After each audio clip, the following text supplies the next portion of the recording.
नमस्कार प्रिय साथियों, अब हम विचार करते हैं कि मेष लग्न हो और चतुर्थ भाव में मंगल की स्थिति, क्या परिणाम हमें देखने को मिलते हैं। सर्वप्रथम तो हमारे YouTube चैनल पर आप नए हो तो हमारे YouTube चैनल को सब्सक्राइब अवश्य करिएगा। अब हम विचार करते हैं। यहाँ पर मंगल लग्नेश तथा अष्टमेश दोनों होता है। यहाँ के लिए महर्षि पाराशर जी कहते हैं, भाग्य व्ययाधिपत्येन रंध्रेशो न शुभप्रदः। भाग्य के व्यय के अधिपति होने के कारण रंध्रेश अर्थात की अष्टमेश शुभ नहीं है, लेकिन स एव शुभ संधाता लग्नादेशोपि चेत स्वयं। वह अगर स्वयं लग्नेश भी हो तब यह युति शुभ हो जाती है। यह ग्रह, वो ग्रह जो लग्नेश भी है वह शुभ हो जाता है। यहाँ पर मंगल लग्नेश भी तथा अष्टमेश भी है, इस कारण मंगल इस मेष लग्न में योग कारक है लग्नेश होने के कारण। यहाँ पर लग्नेश तथा अष्टमेश मंगल चतुर्थ भाव में रहेंगे। कर्क राशि में यह नीच के माने जाते हैं। कर्क राशि में यह नीच के माने जाते हैं। तो क्या परिणाम अब हमें प्राप्त होंगे। सर्वप्रथम तो अगर मंगल चतुर्थ भाव में स्थित हो, नीच के रहेंगे तो माता के स्वास्थ्य में दिक्कत देंगे। मकान, वाहन, भूमि, सुख इत्यादि में क्षीणता ला देंगे। वाहन सुख कम करवा देंगे। लेकिन दूसरों का हितैषी कहीं पर लिखा हुआ है, अगर अष्टमे वर्षे पितृरिष्टम मात्र रोगी, अर्थात कि जीवन के 8वें वर्ष के अंदर पिताजी को अरिष्ट रहता है तथा माताजी के लिए रोग कारक हो सकता है ऐसा मंगल। लेकिन नीचर्क्षे पाप मृत्युयुते मात्र नाश, अगर नीच का है, माता का नाश तो नहीं होगा लेकिन किसी पाप ग्रह से दृष्ट हो जाता है, पाप मृत्यु युते मात्र नाश है, या फिर युति हो जाती है किसी और पाप ग्रह की, तब ऐसी स्थितियां उत्पन्न कर देता है। सौम्य युते परग्रहवास है, अगर शुभ ग्रह इसके साथ में हो तो दूसरे के घर में ऐसा जातक रह सकता है। माता को किंचित तकलीफ तथा मकान, वाहन, भूमि, सुख, नौकर चाकर इत्यादि कार्यों में किंचित परेशानियां व्यक्त कर देता है। जीवन के 18 वर्ष से हर 10 वर्ष के अंदर, अर्थात कि 28 वर्ष, 38 वर्ष, 48 वर्ष, इन वर्षों में शारीरिक रास्ता होती है ऐसे जातकों को, शारीरिक कष्ट हो सकता है ऐसे जातकों को। और 28 वर्ष से 36 वर्ष की उम्र तक, 28 वर्ष से लेकर के 36 वर्ष की उम्र ऐसे जातकों का उत्कर्ष समय भी निकाल करके प्रदान करती है। अगर मंगल चतुर्थ भाव में नीच का ही भले ही क्यों न हो, कहीं पर लिखा हुआ अगर मेष, कर्क, सिंह और मीन लग्न हो तो चतुर्थ भाव में मंगल माताजी के स्वास्थ्य में ज़्यादा परेशानियां उत्पन्न नहीं करता है तथा द्विभार्या योग भी नहीं बनाता है। यहाँ पर क्योंकि मंगल मांगलिक बना रहा है, यहाँ पर मंगल मांगलिक बना रहा है। अब यह मंगल की दृष्टि सप्तम भाव पर रहेगी, दशम भाव तथा लाभ भाव पर दृष्टि रहेगी। सप्तम भाव पर होने के कारण वैवाहिक जीवन के अंदर परेशानियां उत्पन्न करेगी। यहाँ के कारक शुक्र तथा यहाँ के स्वामी भी शुक्र है। अगर महिला की कुंडली है तो यहाँ के कारक देव गुरु हो जाते हैं। तो अगर ये भावेश तथा कारक अगर यहाँ के निर्बल है तो हम कह सकते हैं कि ऐसा जातक का दाम्पत्य जीवन सुखी व्यतीत नहीं होने वाला, या यूँ कहें दाम्पत्य जीवन में बाधाएं बहुत है। मंगल की दशम भाव पर दृष्टि पड़ेगी, यहाँ पर इनकी उच्च राशि है, इस कारण राज्य, पद, प्रतिष्ठा, यश, कीर्ति, वैभव यह जातक को प्राप्त हो सकते हैं, हो ही जाएंगे। लाभ भाव पर भी दृष्टि पड़ेगी, लाभ भाव के कारक गुरु है तथा स्वामी शनि है, तो लाभ, जितना लाभ प्राप्त होना चाहिए था उतना लाभ प्राप्त नहीं हो पाता है। कहीं ना कहीं जातक को नौकरी या व्यवसाय के अंदर भी परिवर्तन करते रहना पड़ जाता है। ऐसी स्थितियां यहाँ पर निकल करके आ ही जाती है। अब हम विचार करते हैं मंगल के साथ में, यदि यहाँ पर मंगल के साथ में सूर्य स्थित हो तब क्या परिणाम देखने को मिलेंगे। सूर्य यहाँ पर पंचम भाव के स्वामी हैं। यहाँ के लिए कहते हैं सर्वे त्रिकोण नेतारो ग्रहाः शुभ फल प्रदाः। सभी त्रिकोण के स्वामी शुभ फल प्रद है, सभी त्रिकोण के स्वामी शुभ फल प्रद है। इस कारण यहाँ पर सूर्य का फल बड़ा अच्छा बताया गया है। यानी मेष लग्न में सूर्य शुभ फल प्रद है, राजयोग कारक है, राजयोग कारक है। त्रिकोण के स्वामी होकर के चतुर्थ भाव में बैठे रहें और लग्ने से संबंध करते हैं तो केंद्र त्रिकोण पतयः संबंधेन परस्परम इतरैहि अप्रसक्तास्सिद् विशेष फलदायका। यानी बड़े विशेष फलदायक हो जाते हैं, बड़े विशेष फलदायक हो जाते हैं और यह राजयोग का सृजन कर देते हैं, राजयोग का सृजन कर देते हैं। ऐसे जातक सरकार से सहायता या लाभ प्राप्त कर ही लेते हैं। सुख सुविधाओं से ऐसे जातक भरपूर रहते हैं, लेकिन शिक्षा में, संतान में बाधाएं उत्पन्न हो सकती है, क्योंकि पंचम भाव का स्वामी अपने वे भाव में बैठा हुआ है। यानी कि भावात भावम का सूत्र अगर चले तो सूर्य का अपने वे भाव में बैठे रहना संतान पक्ष तथा शिक्षा पक्ष के लिए अच्छा नहीं बतलाया गया है। लेकिन ऐसे जातक मंगल और सूर्य साथ में बैठे हुए हैं, किंचित झगड़ालू हो सकते हैं, किंचित क्रोधी भी हो सकते हैं।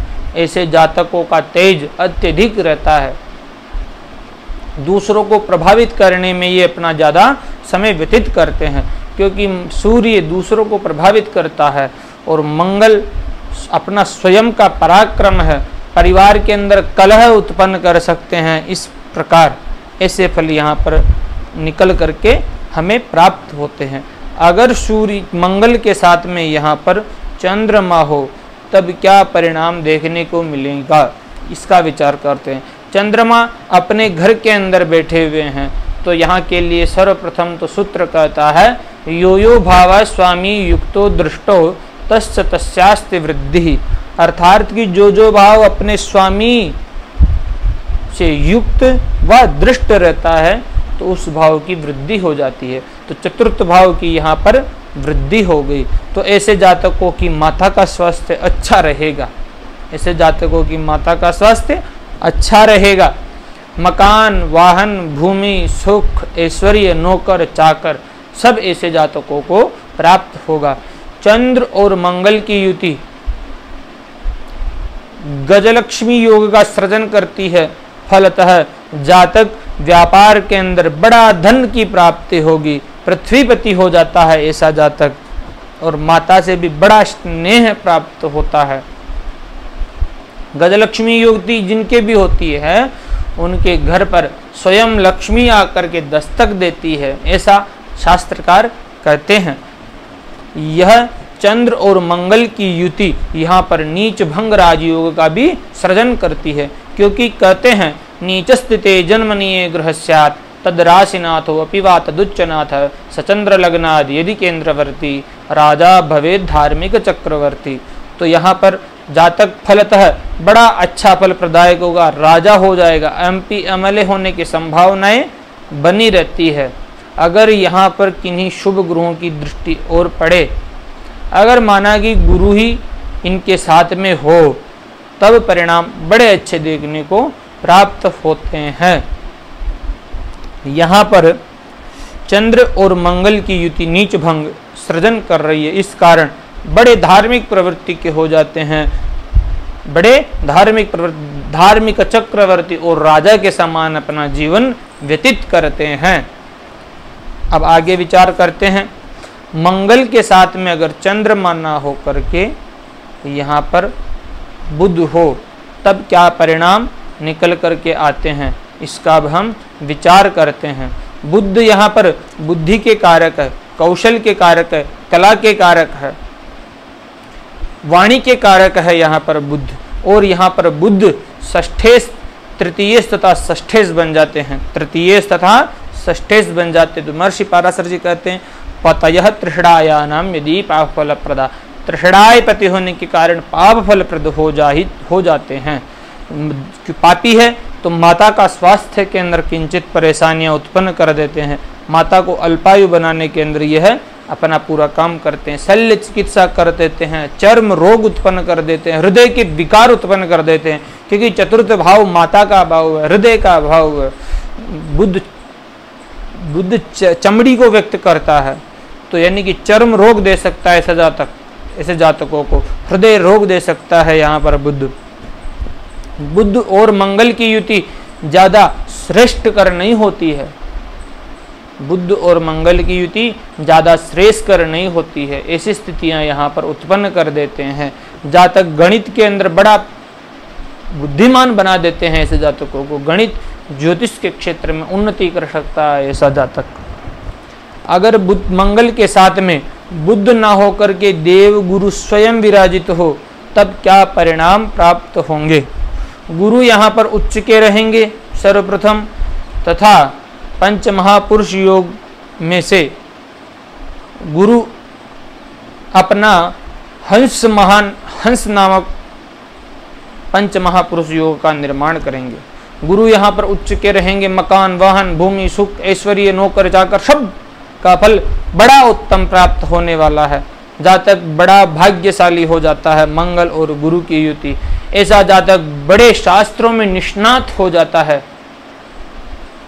वेद पाठी हो जाता है। जातक धर्म गुरु आर्मी के अंदर भी बड़े अच्छे पदों पर प्राप्ति कर सकता है। यहाँ पर गुरु भाग्येश तथा व्ययेश है, तो व्यय के लिए महर्षि पाराशर जी कहते हैं लग्नाद व्यय द्वितीय सौ परेशाम साहचर्यतः स्थानांतरानुगुण्येन भवतः फलदायको, अर्थात कि इनकी एक राशि जहाँ कहाँ पर जाएगी वहाँ का ज़्यादा प्रतिनिधित्व करेंगे। इनकी एक राशि नवम भाव में जा रही है, तो यहाँ के लिए महर्षि पाराशर जी कहते हैं सर्वे त्रिकोण नेतारो ग्रहाः सुफलप्रदाः, सभी त्रिकोण के स्वामी शुभ फलप्रद है। और ऐसे त्रिकोण का स्वामी तथा लग्नेश, भाग्येश और लग्नेश की युति हो रही है, तो यह केंद्र त्रिकोण पतय संबंधेन परस्परम इतरैहि अप्रसक्ता से विशेष फलदायक, यह विशेष फलदायक हो जाते हैं। इस कारण मंगल और गुरु की युति यहाँ पर राज तुल्य ऐश्वर्य प्रदान करती है। जातक बड़े पदों पर आसीन हो जाता है, एमपी हो सकता है, एमएलए हो सकता है, आईएएस, आईपीएस इत्यादि विषय अध्यापक हो सकता है, प्रोफेसर हो सकता है। ऐसा जातक मंगल और गुरु की युति यहाँ पर यह फल प्रदान करती है, क्योंकि नीच भंग, राजयोग, हंस, महापुरुष योग, केंद्र, त्रिकोण का संबंध, तीन प्रकार से राजयोग जहाँ पर उत्पन्न हो रहे हैं वहाँ पर तो निश्चित ही शुभ फल की आकांक्षा की जा सकती है। यहाँ पर गुरु की दृष्टि अष्टम भाव पर तथा दशम भाव तथा व्यय भाव पर रहेगी। गुरु की अष्टम भाव पर दृष्टि दीर्घायु बनाती है तथा गुरु की दशम भाव पर दृष्टि जातक को दीर्घायु बनाती है। गुरु की अष्टम भाव पर दृष्टि जातक को दीर्घायु बनाती है तथा दशम भाव पर गुरु की दृष्टि पड़ेगी। यहाँ पर गुरु की नीच राशि है, यहाँ पर गुरु की नीच राशि है, लेकिन फिर भी फल अच्छा मिलेगा। पद, प्रतिष्ठा, यश, कीर्ति, राज्य, वैभव, कारोबार में लाभ इत्यादि जो भी दशम भाव से अब हम देखते हैं वह फल शुभ प्राप्त होंगे। व्यय भाव पर भी दृष्टि रहेगी गुरु की, तो यहाँ के लिए अपनी राशि है, तो यो यो भाव स्वामी युक्तो दृष्टो तस्य तस्यास्ति वृद्धि, तो इस भाव की वृद्धि कर देगी। शुभ कार्यों में खर्चा अत्यधिक होगा। जातक विदेश की यात्राएं कर सकता है, यात्राओं में खर्चा हो सकता है, अस्पताल में खर्चा हो सकता है, तो ऐसी स्थितियां उत्पन्न करेगी। अब यहाँ पर अगर मंगल के साथ में शुक्र स्थित हो तब क्या परिणाम देखने को मिलते हैं इसका विचार करते हैं। शुक्र यहाँ पर सप्तम भाव तथा द्वितीय भाव के स्वामी होते हैं। यहाँ के लिए कहते हैं केंद्राधिपत्य दोषस्तु बलवान गुरु शुक्रयोः मारकत्वे पिचतयोर मारक स्थान संस्थिति, अर्थात कि केंद्राधिपत्य दोष लग जाता है यहाँ पर शुक्र को, और मारकेश और हो जाता है मारकत्वे पिचतयोर मारक स्थान संस्थिति।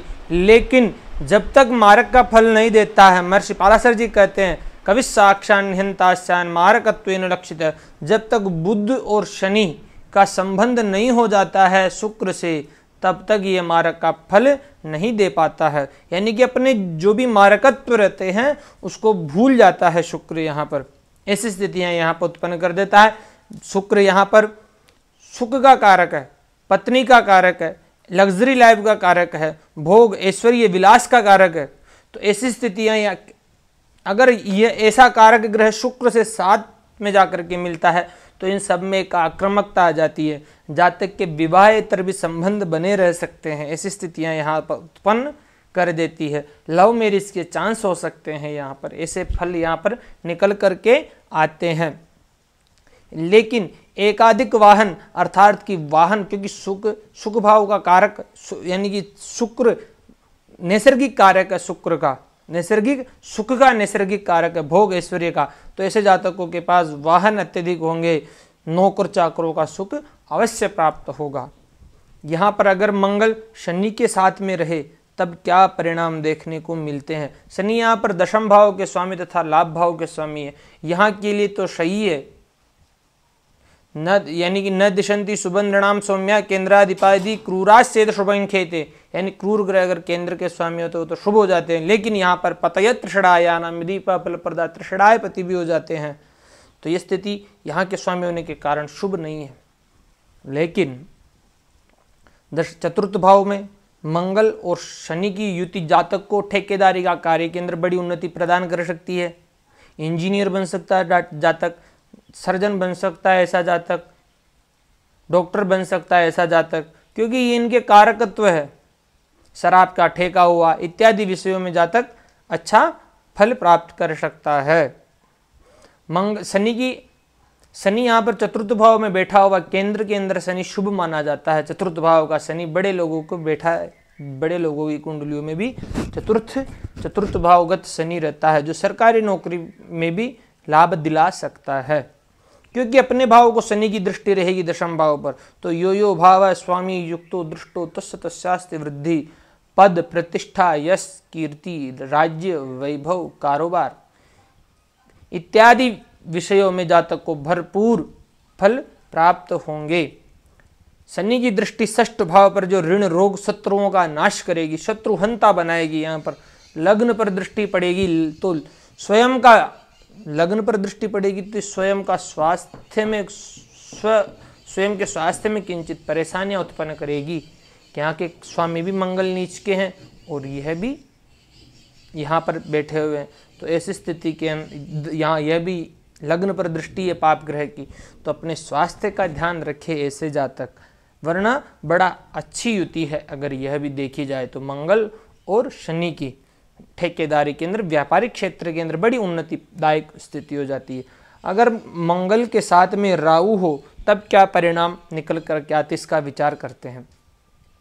मंगल और राहु की युति को अंगारक नाम दिया गया है कि ये अंगारक दोष बनाती है। माता के स्वास्थ्य में क्षीणता अवश्य ला देंगे, या फिर माता की अल्पकालिक देहावसान हो जाना, अल्प आयु भी यहाँ पर इंगित करता है। स्वयं को क्रोधी हिंसक ऐसी प्रवृत्ति बना सकता है जातक, क्योंकि मंगल और राहु जातक को ज़्यादा क्रोधी बना देते हैं, हिंसक प्रवृत्ति का बना देते हैं, दयावान नहीं होता ऐसा जातक। लेकिन चतुर्थ भाव का स्वामी, चतुर्थ भाव में स्थित राहु कहीं ना कहीं शुभ फल भी देता है, अचानक फल प्रदान करता है। अचानक नौकरी लग जाना, अचानक विवाह बन जाना, ऐसी स्थितियां यहाँ पर उत्पन्न कर देता है। अचानक कार्य में परिवर्तन हो जाना, ऐसी स्थितियां उत्पन्न कर देता है। भयभीत रहेगा ऐसा जातक, स्वयं का स्वास्थ्य अच्छा नहीं रहेगा, शरीर में चोट के निशान होंगे ऐसे जातकों के। क्यों? क्योंकि लग्नेश के साथ में राहु, वैसे ही मंगल नीच के हैं और राहु के साथ में आ जाते हैं, तो ये स्थिति स्वयं के लिए भी शुभ नहीं है। अगर यहाँ पर केतु हो तब क्या परिणाम हमें निकल कर के आते, इसका विचार करते हैं। केतु भी माताजी के स्वास्थ्य में बड़े संकट उत्पन्न करेगा, यहाँ पर शल्य चिकित्सा के योग बना देता है। लेकिन धार्मिक प्रवृत्ति भी बनी रहती है ऐसे जातकों की। केतु धर्म का प्रतीक है, लेकिन ऐसे जातक अगर तपस्वी भी हो जाते हैं तो ज़्यादा दिन वह तपस्या भी नहीं टिकती है।